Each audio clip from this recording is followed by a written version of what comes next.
Dios les bendiga, mis hermanos. El día de hoy vamos a hablar sobre las semejanzas y en particular las diferencias entre Israel y la iglesia. En el curso de eclesiología he hablado algunas cosas al respecto y ahorita vamos a atender particularmente a cada una de ellas, ¿ok? En cuanto a Israel y a la iglesia en el Nuevo Testamento se revela como un misterio. Que los gentiles habrían de salvarse no era el misterio. El misterio, desde los siglos escondido en Dios, como dice ahí en Efesios, era que de los judíos y de los gentiles, Dios tenía pensado hacer un solo cuerpo, su cuerpo, y una sola congregación, su iglesia, que ambos tendrían entrada por un mismo espíritu, su Espíritu Santo. Pablo menciona en el libro de Efesios en reiteradas ocasiones que la iglesia era un misterio que no había sido revelado, aunque se había asomado algo en palabras de Cristo, pero no era un conocimiento revelado en el Antiguo Testamento. Ahora, este misterio, el misterio de la iglesia, se nos revela y se nos manifiesta, incluso formamos parte de él ahora. Para poder entender una distinción apropiada entre Israel en el Antiguo Testamento y la iglesia en el Nuevo Testamento, hay que abordar cada una de las criaturas creadas por Dios desde una perspectiva dispensacional. En primer lugar, los ángeles, que son seres creados, ahí vienen las referencias bíblicas. La morada de los ángeles está en los cielos, su actividad se desempeña en la tierra y en el cielo. En toda su existencia siempre serán ángeles, ni se propagan ni se mueren. No están sujetos a pactos o promesas, ni hay provisión para su redención. En ese sentido, pertenecen a una esfera distinta a la que pertenece, por ejemplo, Israel o los gentiles o la iglesia. Bien, en cuanto a los gentiles, son de descendencia racial en Adán, es decir, Adán es la cabeza federal de los gentiles. Todos los gentiles, de hecho toda la raza humana, nace de Adán. Ahora, el judío que nace de Abraham, se sabe que Abraham salió de una tierra gentil. Dios lo sacó de entre los gentiles para hacer de él un pueblo especial. Pero en un inicio, incluso la raza judía proviene de los gentiles, cuya cabeza federal es Adán, repito. Las nuevas bendiciones ofrecidas a los gentiles en este tiempo no consisten en ser permitidos compartir en los pactos terrenales con Israel. Es decir,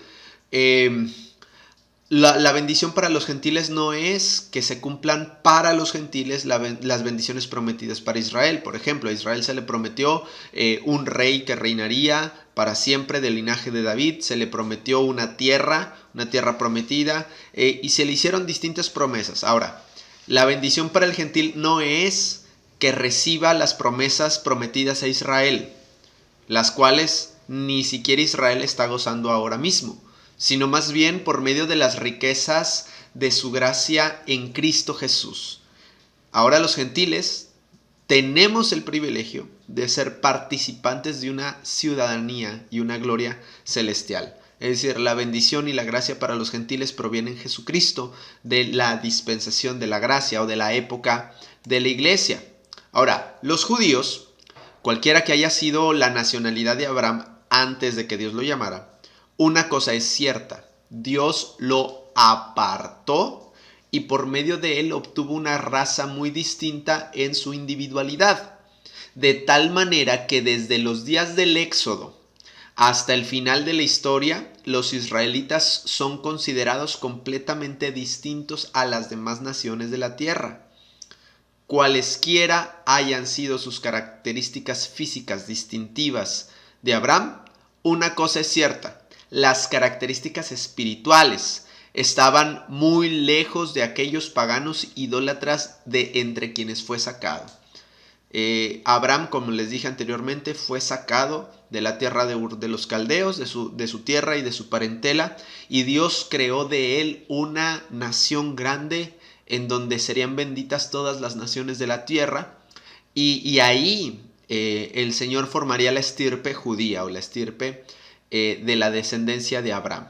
Ahora, de los pactos que Jehová hizo con Israel, predominan 5 rasgos eternos, y los menciono, son los siguientes: una entidad nacional, es decir, son una nación escogida por Dios; una tierra perpetua, quiere decir, hay una tierra prometida para Israel; un trono, el trono de David; un rey que reinaría para siempre; y un reino que sería establecido. Ahora, estos son los 5 pactos, 5 promesas que Dios hizo para la nación de Israel, y que Dios cumplirá en su momento escatológico sin faltar ni una sola de ellas, pero que en la realidad, en la actualidad,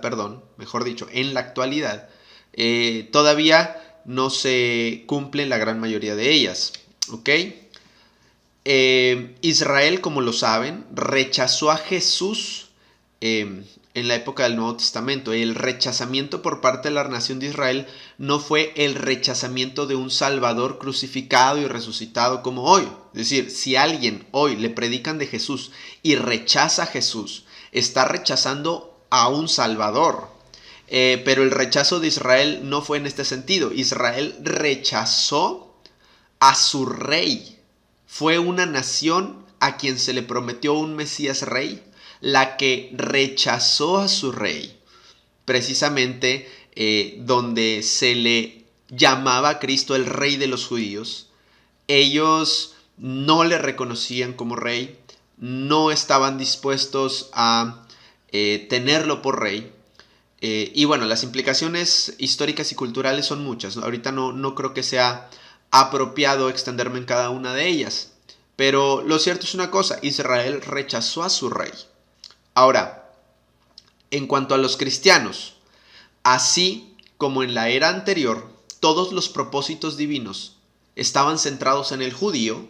El Antiguo Testamento narra la historia judía, la historia del pueblo de Israel, la historia de Judá, la historia del norte, la historia del cautiverio, todo en relación a Israel. Se mencionan, en algunos momentos se menciona Egipto, se menciona Siria, Asiria, Babilonia, Media Persia, se mencionan algunas otras naciones, Edom, y los cananitas, y se mencionan naciones en relación con Israel. Ahora, de la misma manera, en la edad presente, el propósito divino se centra en la iglesia. Y tanto el judío como el gentil son vistos en relación a la iglesia. Tanto el judío como gentil necesitan un salvador. De aquí viene la confusión, porque en el Nuevo Testamento se le comenzó a predicar solamente a los judíos, y se creía que solo los judíos podían ser salvos, hasta que Dios bautizó con el Espíritu Santo y llenó con su Espíritu Santo a la iglesia en Antioquía, y los gentiles empezaron a hablar en lenguas y vieron que Dios también repartía el don del bautismo en el Espíritu a los gentiles. Y en el concilio de Jerusalén pues se estableció esta apertura, se reconoció esta apertura, que los gentiles podían ser salvos sin ser judíos, sin volverse al judaísmo. De manera que este cuerpo, esta iglesia, excede, trasciende la nacionalidad israelita. Entonces, tanto el judío necesita reconocer a Jesús ya no como rey, como Salvador. Como Salvador. Y el gentil también necesita reconocer a Jesús como Salvador.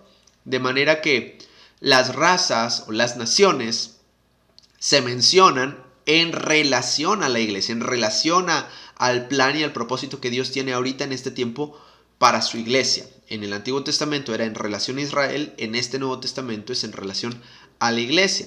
Este pueblo de nueva creación, así como los ángeles, Israel y los gentiles, mantendrá su identidad hacia la eternidad venidera.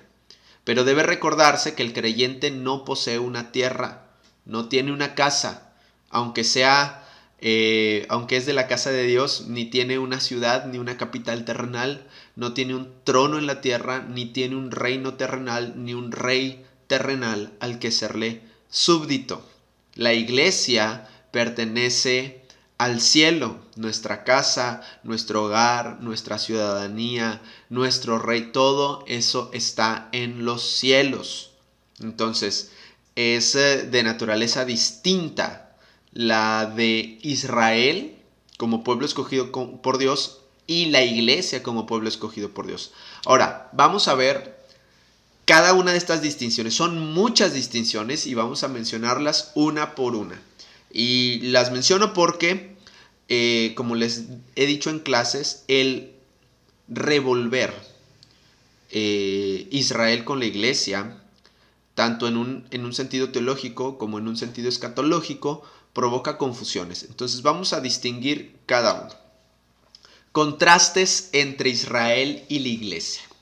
En primer lugar, hay un contraste con la extensión de la revelación bíblica con respecto a la aplicación primaria.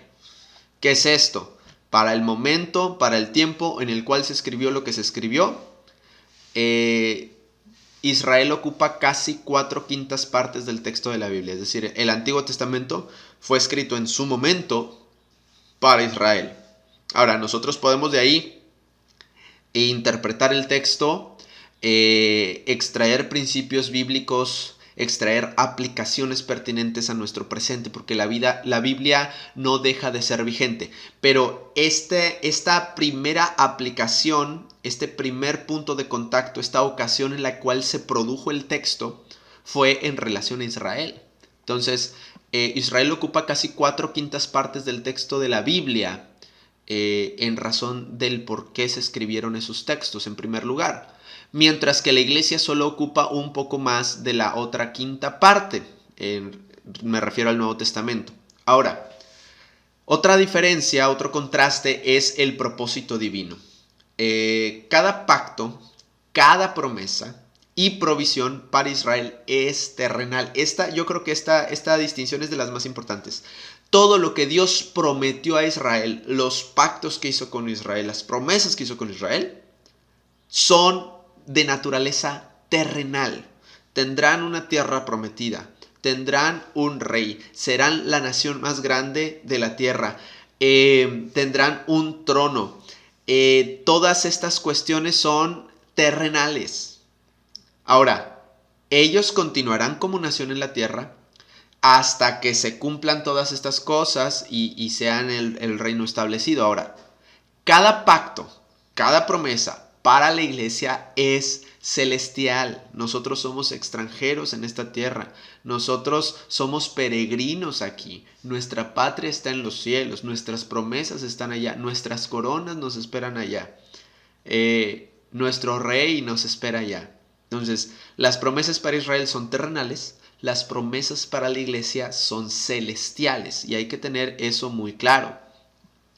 Otro contraste entre Israel y la iglesia es la simiente de Abraham. Hay dos figuras utilizadas por Jehová con respecto a la descendencia de Abraham. Cuando Dios llama a Abraham y le dice: haré de ti una gran nación, y le pregunta: ¿ves las estrellas? ¿Ves la arena del mar? ¿Y ves las estrellas de los cielos? Así será tu descendencia. Y estas dos figuras, en cuanto al polvo de la tierra, puede identificarse con Israel por las promesas terrenales, y las estrellas de los cielos pueden identificarse con la iglesia por su naturaleza celestial. La extensión de este pacto con Abraham se describe en Romanos. Los hijos de Jacob son los considerados como los de la simiente física de Abraham, porque con ellos ha hecho Dios pactos con respecto a sus privilegios terrenales. Por el contrario, la simiente celestial de Abraham no puede considerarlo como su progenitor, sino que somos engendrados por Dios por medio de la fe. Es decir, el israelita es hijo de Abraham precisamente porque tiene descendencia biológica. Es consanguíneo de Abraham. Por eso es simiente de Abraham. Pero la iglesia también es simiente de Abraham porque Dios nos ha engendrado por medio de la fe. Y la fe es el punto de contacto con la fe de Abraham. A Abraham le creyó a Dios y le fue contado por justicia, y a los que son de la misma fe de Abraham los considera hijos de Abraham. Ahora, en ese sentido, tanto la iglesia como Israel seríamos considerados simiente de Abraham o hijos de Abraham o linaje de Abraham. La nación de Israel biológicamente mediante una relación consanguínea, y la iglesia espiritualmente mediante una relación de fe, engendrados mediante Dios. ¿Ok? Y se hace el énfasis de la distinción. Israel es el polvo de la tierra, la iglesia las estrellas de los cielos. Israel tiene promesas terrenales, la iglesia tiene promesas celestiales. Ahora, otro contraste es su nacimiento. Los israelitas llegan a ser israelitas mediante un nacimiento natural. Nacen de padres israelitas. Los cristianos llegan a ser lo que son mediante un nacimiento espiritual. El hijo de dos cristianos no nace siendo cristiano. Tiene que nacer espiritualmente en algún momento de su vida. Los cristianos somos engendrados directamente por Dios. Y por lo tanto somos hijos legítimos de Dios. Ahora, en cuanto a la cabeza federal, Abraham es la cabeza federal de la raza judía. Y ellos son designados propiamente como la simiente de Abraham. En contraste, Dios es Padre de los creyentes y por el Espíritu están unidos a Cristo. Y Él, el Señor resucitado, es su nueva cabeza federal. Dicho en cristiano, Abraham es el representante de la raza judía, la cabeza de la raza judía, la autoridad de la raza judía. Y Cristo es la cabeza de la iglesia. Es la cabeza federal, representante, dueño y señor de la iglesia. Entonces ellos son hijos de Abraham. Nosotros provenimos, le rendimos cuentas a Cristo. ¿Ok? Tenemos dos cabezas federales distintas.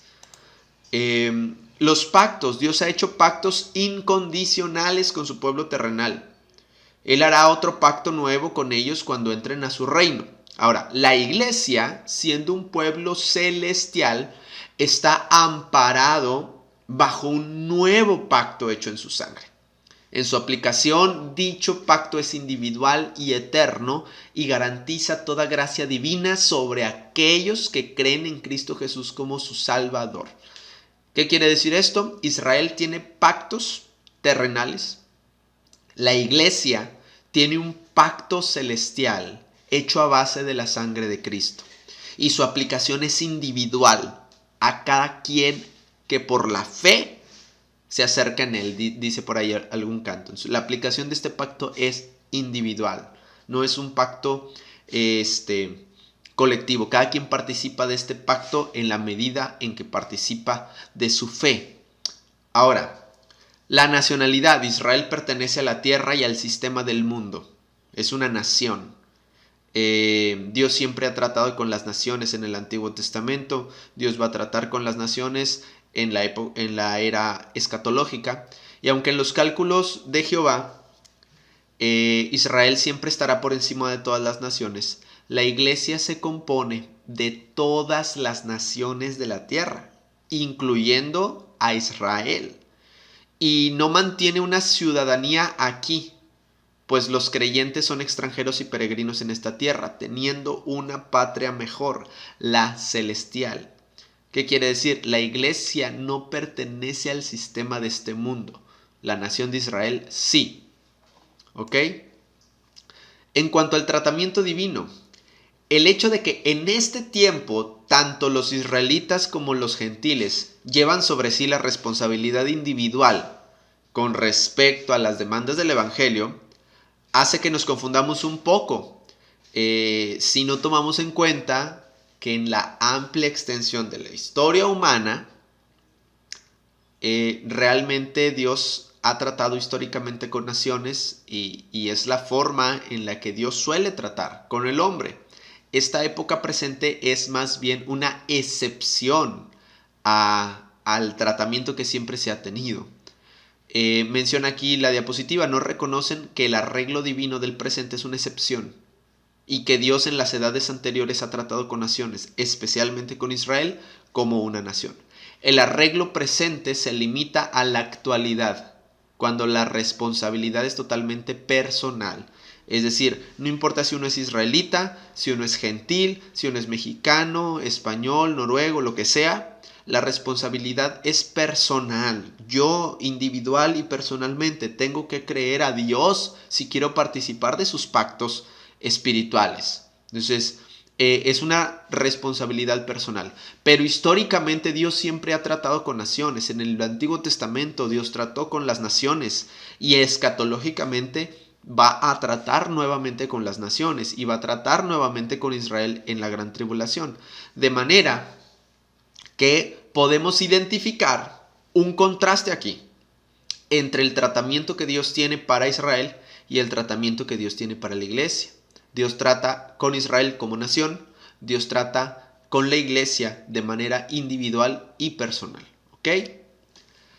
En cuanto a las dispensaciones, el pueblo terrenal, aunque su estado pueda variar, está presente en la tierra en todas las edades, desde su comienzo en Abraham hasta la eternidad venidera. Mientras que, como se dijo anteriormente, la iglesia está limitada a la dispensación presente.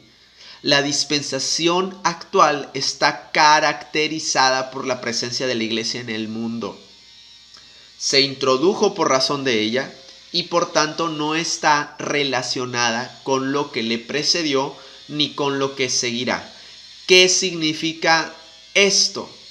Que este tiempo presente, esta dispensación presente es para la iglesia. Ahora, Israel estuvo antes de la iglesia y estará después de la iglesia, y Dios ha tratado con ellos y tratará con ellos, pero en este periodo presente Dios está tratando especialmente con su iglesia. Ahora, dice aquí, la dispensación actual se caracteriza por la presencia de la iglesia en el mundo y se introdujo precisamente por ella. Ahora, el ministerio de Israel había sido designado para tener una influencia sobre todas las naciones de la tierra, en un sentido centrípeto, es decir, todas las naciones voltearían a ver a Israel y desearían ser como ellos, tener el Dios de ellos, ser iluminados por la luz de Israel. Ahora, en contraste, la iglesia, inmediatamente después de su formación, se constituyó en una sociedad de misioneros en el extranjero, evangelizando al mundo entero en cada generación de una manera centrífuga. Es decir, la iglesia sale a las naciones, mientras que Israel evangelizaba o manifestaba la gloria de Jehová y las naciones eran atraídas por Israel. La iglesia sale, mientras que a Israel entran. ¿Ok? Entonces, Israel tenía una misión centrípeta, la iglesia tiene una misión centrífuga. Son distintas las misiones, aunque su propósito final es el mismo: ser luz a las naciones. Otro contraste es con respecto a la muerte de Cristo. La nación que exigió la muerte de Cristo y que dijo a través de sus oficiales: su sangre sea sobre nosotros y sobre nuestros hijos, es culpable de la muerte de Cristo. Sin embargo, como nación, ellos serán salvos a base de ese mismo sacrificio. Es decir, Dios los va a salvar mediante el sacrificio que ellos provocaron. En cambio, para la iglesia hay una salvación perfecta para gloria de Dios Padre, porque la porción de la iglesia es por medio de la ofrenda del Cordero de Dios, que se ofreció completa y absolutamente, y no son responsables en cierto sentido no son responsables de manera directa de esta muerte. Entonces hay una gracia absoluta hacia la iglesia. En cuestión del Padre, la cuestión trinitaria, vamos a ver también la del Hijo y la del Espíritu. Israel conoce a Dios por sus títulos primarios, pero no lo conoce como un padre. Aunque el israelita promedio se refiere a Dios como padre, no se refiere a Dios como padre en el sentido en el que nosotros lo hacemos.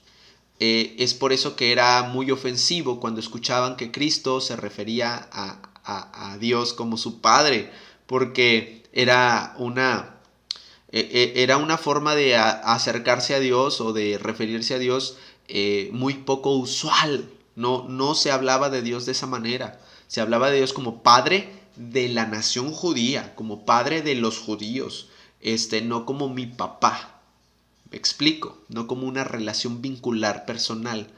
En distinción a esto, el creyente, como realmente es engendrado por Dios y nace de Dios en un nuevo nacimiento, tiene todo el derecho de llamarle Padre.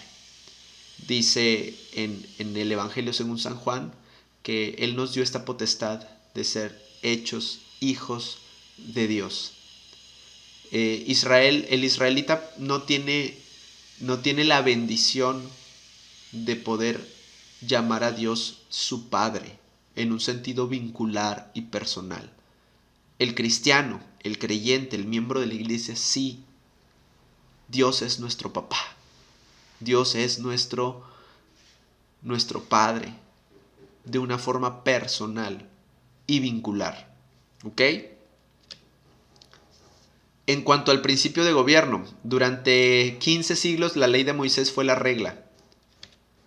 La ley de Moisés fue la regla de vida diaria para Israel.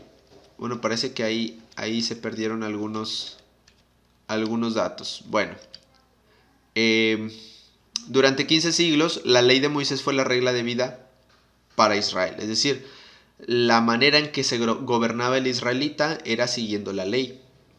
Ahora, distinto a esto, los miembros del cuerpo de Cristo, siendo completamente perfectos en Él, están bajo los ruegos y direcciones que provee la gracia. Es decir, el creyente ya no se rige bajo la ley, se rige bajo la gracia de Dios. Hay muchos textos en el Nuevo Testamento que enseñan esto. Ahora, la habilitación divina. El sistema de la ley no proporcionó la capacidad para su cumplimiento. Se ha declarado que el sistema fracasó por la debilidad de la carne, según Pablo ahí en Romanos. Ahora, a la iglesia sí se le ha provisto de poder sobrenatural para cumplir cada demanda. La ley mostraba que era lo incorrecto y que era lo correcto y que era lo incorrecto, pero no proporcionaba la capacidad de vivir correctamente, de sobreponerse a la carne y de sobreponerse a este mundo. Ahora, a la iglesia sí se le ha provisto de poder sobrenatural para cumplir todas las demandas de Dios. Es decir, la iglesia puede vencer al pecado, la iglesia puede vivir en santidad, la iglesia puede cumplir las demandas de Dios, no porque sean capaces de hacerlo, sino porque Dios ha provisto su espíritu para que puedan. Es cosa que al israelita no se le fue otorgado. Ahora, con respecto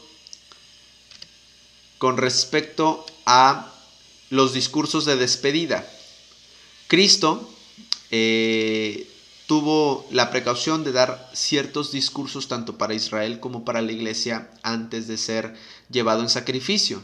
Varios días antes de su partida de este mundo, dirigió un discurso de despedida a Israel, que proyectaba el futuro de la nación en relación a su regreso. Mateo capítulo 24 y 25 es el discurso de los acontecimientos antes del fin. Esos acontecimientos van dirigidos precisamente al pueblo de Israel y describen el tratamiento que Dios va a tener con Israel en la gran tribulación. Ahora, la noche antes de ser muerto, Cristo dio su mensaje de despedida a los creyentes. Cuando se contemplan estos dos discursos juntos, se ve que hay distinciones muy grandes y bien indicadas entre Israel y la iglesia. En Juan capítulo 17 se habla de la oración que Cristo hace por sus discípulos en el aposento alto, antes de ir a Getsemaní y antes de ser llevados cautivos. Cristo da también un discurso a sus creyentes, a sus discípulos, Y el discurso que da en Mateo 24 con el discurso que muestra en Juan no son iguales. Menciona promesas, señales distintas. Es porque el tratamiento de Dios es distinto para cada uno de ellos. Y como dice aquí, el estudiar detenidamente cada discurso nos muestra diferencias especiales entre Israel y la iglesia. Ok. Con respecto a su promesa, la promesa de su regreso, como se notan en las palabras específicamente dirigidas a Israel, Cristo volverá a la nación como su rey. Contrapuesto a estos grandes eventos prometidos a Israel está el regreso de Cristo por su esposa, cuando Él la llevará consigo a sus glorias celestiales. Es decir, traduzco esto, Israel está esperando la segunda venida de Cristo. Israel está esperando que Cristo venga a reinar. La iglesia, por su parte, está esperando ser arrebatada. De ahí una distinción escatológica, donde el arrebatamiento no es exactamente el mismo evento que la segunda venida de Cristo, aunque algunos plantean que la segunda venida de Cristo es un programa que incluye el arrebatamiento. No nos vamos a hacer bolas en esto, esta no es una clase de escatología, en algún otro momento hablaremos de escatología, pero mientras que Israel está esperando la segunda venida de Cristo, la manifestación de su Mesías, la iglesia está esperando el arrebatamiento. Muy bien, la posición. Isaías declara, pero tú, Israel, siervo mío eres. Aun cuando individuos en Israel alcanzaron ser de gran utilidad como fueron los profetas, sacerdotes y reyes, sin embargo nunca obtuvieron una distinción más alta de que ellos eran los siervos de Jehová. Por el contrario, los individuos que componen la iglesia están eternamente en Cristo y son miembros de la familia y de la casa de Dios. La posición que tiene la iglesia es distinta a Israel, en el sentido que Israel es el siervo de Jehová y la iglesia es la esposa, la consorte del Señor. Entonces, nosotros somos miembros de la familia de Dios, nosotros somos íntimos de Dios e Israel es siervo de Dios. Esto también tiene una evidencia escatológica en el sentido de que en el milenio, cuando Israel entra al milenio y sea restaurado como nación, Israel y los que hayan sido salvos y entren vivos al milenio, repoblarán la tierra y Israel será la nación más grande, más gloriosa de la tierra. Y se dice que nosotros, la iglesia, reinaremos junto con Jesucristo. Entonces, seremos reyes y sacerdotes y gobernaremos con el Señor el reino milenial. Ahora, mientras que Israel viene a ser el pueblo a ser gobernado, Cristo y su iglesia vendrían a ser los reyes y gobernadores de esa época milenial. El milenio. Los que son de la nación elegida estarán designados a ser súbditos del rey en su reino terrenal, mientras que los que forman parte de la iglesia reinarán con el rey como sus consortes en este reino. Eso ya lo mencioné. El sacerdocio. La nación de Israel tuvo un sacerdocio. La iglesia es un sacerdocio. ¿Ok? En cuanto a la boda, como nación, Jehová asemeja a Israel con una esposa, metafóricamente hablando, una esposa infiel que será restaurada. Comparativamente y como distinción bien marcada, la iglesia es para Cristo una virgen pura y tendrá su boda en el cielo. Es una iglesia santificada, una esposa fiel y digna de su esposo. En contraste a Israel, ¿verdad? Que será restaurado. Ahora, en cuanto a los juicios, está claramente predicho que Israel tendrá que venir a juicio. Pero con la misma claridad se nos muestra que la iglesia no está sujeta a ninguna clase de juicio de parte de Dios. Ahora, su posición en la eternidad. El escritor Hebreos, en su enumeración, muestra los habitantes de la Nueva Jerusalén y afirma que estarán presentes aquellos que son identificados como espíritus, como los espíritus de los justos hechos perfectos, lo que puede fácilmente referirse a los santos del Antiguo Testamento. En la misma enumeración se habla de los habitantes de la Nueva Jerusalén como la congregación de los primogénitos, es decir, los santos que han muerto en el Antiguo Testamento y la iglesia vienen a entrar en el milenio en un estatus glorificado, ¿ok? Mientras que la nación de Israel, que entra sin un cuerpo glorificado o entra en una naturaleza humana, entra pero en una categoría distinta, no en la misma categoría que los santos del Antiguo Testamento, los espíritus de los justos hechos perfectos, como dice aquí, y la iglesia, ¿ok? Bien, esas son las diferencias. Por ahí creo que se me pasó alguna con respecto al Espíritu Santo. Se dice que en el Antiguo Testamento el Espíritu Santo venía sobre sus siervos, profetas, sacerdotes, jueces y reyes en determinado momento para determinado propósito y de manera esporádica y momentánea. Y la iglesia ha recibido o es llena de su Espíritu Santo de manera permanente. La iglesia es saturada permanentemente con su Espíritu Santo. Entonces esa es otra distinción. Muy bien. Miren, observen bien, son 24 las distinciones o los contrastes entre Israel y la iglesia. Israel es una cosa y la iglesia es otra. Que la iglesia cumple el propósito que Israel cumplía en el Antiguo Testamento, que es manifestar la gloria de Jehová, ser luz a las naciones. Sí, la iglesia cumple el mismo propósito que Israel, de una forma distinta. Israel lo cumplía de manera centrípeta, la iglesia lo cumple de manera centrífuga, pero el propósito se cumple en ese sentido. Pero hay ciertas distinciones. Israel tiene promesas terrenales, tiene un lugar en esta tierra, en esta nación, en este mundo, en este sistema mundial. La iglesia pertenece a la eternidad. Ahora, quiero mencionarles un poquito sobre esto de la teología del reemplazo. ¿Qué es la teología del reemplazo? Es la postura que trata de reemplazar a Israel con la iglesia. Se reconoce como teología del reemplazo y se basa también en una interpretación alegórica de las promesas de Dios para Israel, ya que es evidente que si Israel y la iglesia se han mezclado en una sola entidad, entonces las promesas del Antiguo Testamento para Israel nunca se cumplirán.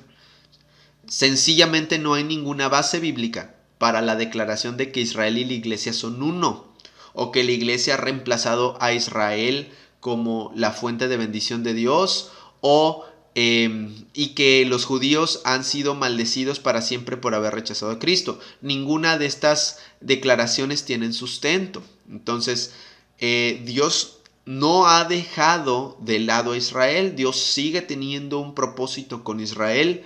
Dios lo cumplirá en su momento escatológico, pero en este preciso momento, Dios tiene un tratamiento personal con la iglesia. ¿Ok? Menciona el erudito Thomas McCall esta cita precisamente porque algunos de la teología del reemplazo piensan que el decir que Israel es el pueblo de Dios hace que la iglesia sea menos que Israel. Algunas personas piensan que por no estar de acuerdo con la teología del reemplazo, que Israel y la iglesia son uno o son lo mismo o es la continuación, piensan que el hacer esta distinción, que Israel es el pueblo de Dios y que la iglesia es el cuerpo de Cristo, creen que por alguna razón la iglesia está por debajo de Israel o es menos importante que Israel o menos valiosa que Israel o menos especial en la elección divina. Y no es así. Por eso coloqué esta cita del erudito Thomas McCall y quiero leérselas. Dice así: este cuerpo convocado, es decir, la iglesia, compuesto de creyentes judíos y gentiles durante la edad de la iglesia, es la más excelsa entidad que Dios haya creado, superior al universo, a todos los ángeles, a todas las naciones y a Israel. Nuestra cabeza, nuestro esposo, nuestro amigo, es el mismo Hijo de Dios. Nosotros reinaremos con Él cuando Él gobierne la tierra. Nuestros 12 apóstoles fundadores gobernarán sobre las 12 tribus de Israel. Los ángeles mismos nos estudiarán para siempre como la mayor exposición de la gracia de Dios. Y nosotros juzgaremos realmente a esos ángeles. Este es nuestro destino. ¿Por qué entonces vamos a sentirnos inquietos por lo que Dios ha prometido al pueblo judío? ¿Por qué sentir celos por el futuro destino de Israel? ¿Qué miopía la nuestra? En realidad, la mejor y más distintiva hora de la iglesia será cuando Israel sea restaurado nacional y espiritualmente al Señor en la segunda venida de Cristo. Volveremos del cielo con Él como su gloriosa esposa para gobernar sobre Israel y sobre el mundo. ¿Qué más podríamos pedir?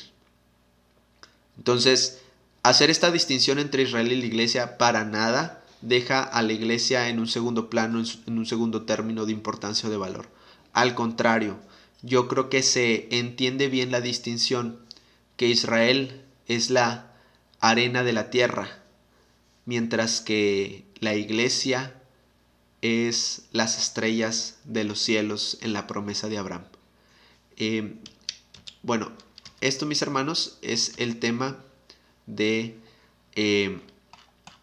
Israel y la iglesia. Si alguien tiene alguna duda, alguna pregunta, pueden hacerlo ahí en los comentarios, o los que son alumnos pueden externarlo en clase con facilidad. Dios me los bendiga. Espero haber sido de bendición. Hasta la próxima.